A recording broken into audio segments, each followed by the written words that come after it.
अस्सलाम वालेकुम dear viewers, welcome to Sindhi infotainment. अॼु जी इन वीडियो में असां ॻाल्हि कंदासीं न्यूली अनाउंस वैकेंसीज़ जे बारे में जेके police department government of Sindh announce कयूं आहिनि। ही जेके वैकेंसीज़ आहिनि उहे आहिनि recruitment in Sindh police for legals of disease and the permanently invalidated or incapacitated employees of Sindh police. ही वैकेंसीज़ उन्हनि कैंडिडेट्स जे लाइ आहिनि जिन्हनि जा वालिदैन पुलिस में ड्यूटी दौरान शहीद थी चुका आहिनि या उन्हनि रिटायर थी चुका आहिनि या उन्हनि कंहिं सबब जे करे रिटायरमेंट वरिती आहे या हू कंहिं मसइले जे करे जेको आहे पुलिस जी जॉब कंटिन्यू न करे सघिया आहिनि। अचो त ॾिसूं था हिननि वैकेंसीज़ में अप्लाई करण जो तरीक़ो छा आहे ऐं हिननि जी डिटेल छा आहे। सभिनी खां पहिरियों ही जेके वैकेंसीज़ अनाउंस थियूं आहिनि उहे डिफरेंट पोस्ट ते आहिनि, जंहिंमें हेड कांस्टेबल वायरलेस ऑपरेटर आहे, पुलिस कांस्टेबल आहे, लेडी पुलिस कांस्टेबल आहे, ड्राइवर कांस्टेबल आहे ऐं क्लास 4 स्टाफ आहे। हेड कांस्टेबल वायरलेस ऑपरेटर BPS 7 जी जॉब आहे, जंहिंजे लाइ एलिजिबिलिटी क्राइटेरिया आहे एज 18 खां 28 साल हुजे, तालीम इंटरमीडिएट हुजे, हाइट 5 फुट 5 इंच हुजे, chest minimum 33 inch with 1.5 expansion, chest जेका हुजे 33 इंच हुजे विथ 1.5 एक्सपेंशन। रनिंग जेका आहे 1600 मीटर उन्हनि खे करणी आहे 7 मिंटनि में। उन खां पोइ पुलिस कांस्टेबल ही BPS 5 जी जॉब आहे। इन में एज जेको आहे 18 खां 28 साल रिक्वायर्ड आहे, तालीम मैट्रिक आहे, height 5 foot 5 inch, chest minimum 33 inch with 1.5 expansion.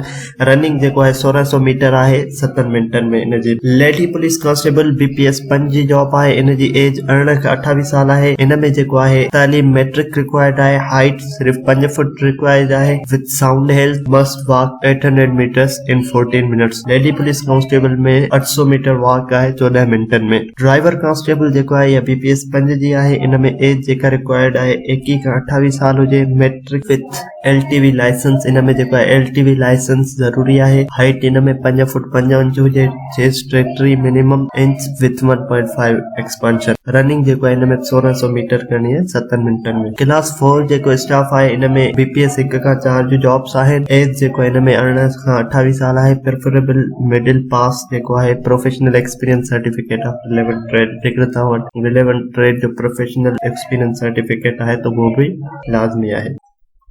हर रेंज में जेको आहे वैकेंसीज़ जो तइदाद मुख़्तलिफ़ आहे। त जेको आहे सभिनी खां पहिरियां हेड कांस्टेबल वायरलेस ऑपरेटर जी जेको पोस्ट आहे उन जे लाइ CPO एंड अदर यूनिट्स में टोटल 62 वैकेंसीज़ आहिनि। उन खां पोइ police constable and lady police constable जो कराची रेंज में 1343, हैदराबाद रेंज में 283, मीरपुर खास रेंज में 123, शहीद बेनज़ीर आबाद रेंज में 160, सखर रेंज में 107, लाड़काना रेंज में 444 ऐं CPO में 25 ऐं अदर यूनिट्स में जेको आहे 999 वैकेंसी आहे।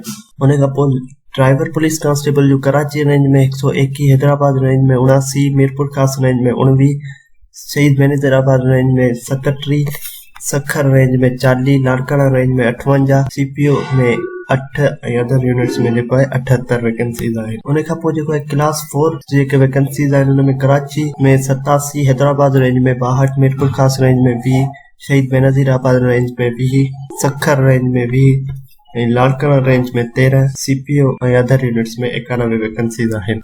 सभिनी खां पहिरियों तव्हांखे एप्लीकेशन फॉर्म डाउनलोड करणो पवंदो। जेको फॉर्म डाउनलोड थींदो उहो सिंध पुलिस जी वेबसाइट आहे, www.sindhpolice.government.pk जंहिंजो URL आहे।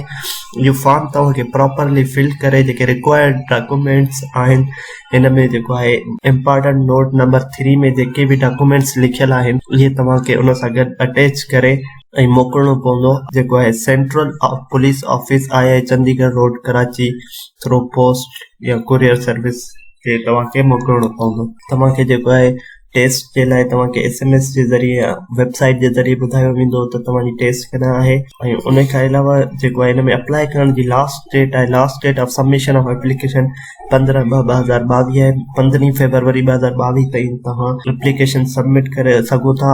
Application forms received after the expiry of last date will not be entertained. जेकर तव्हांजो 15 तारीख़ ताईं फॉर्म न पहुतो ते तव्हांजो फॉर्म कंसीडर न कयो हूंदो, तव्हांजी एप्लीकेशन कंसीडर न कई वेंदी। ही हुयूं सिंध पुलिस डिपार्टमेंट में अनाउंस कयल वैकेंसीज़। मज़ीद जॉब रिलेटेड इंफॉर्मेशन जे लाइ असांजे चैनल सिंधी इंफोटेनमेंट खे लाइक कयो ऐं सब्सक्राइब कयो। पूरे पाकिस्तान में ईंदड़ हर जॉब जी अव्हांखे ख़बर पई सघे ऐं अव्हां टाइमली अप्लाई करे सघो। अल्लाह हाफ़िज़।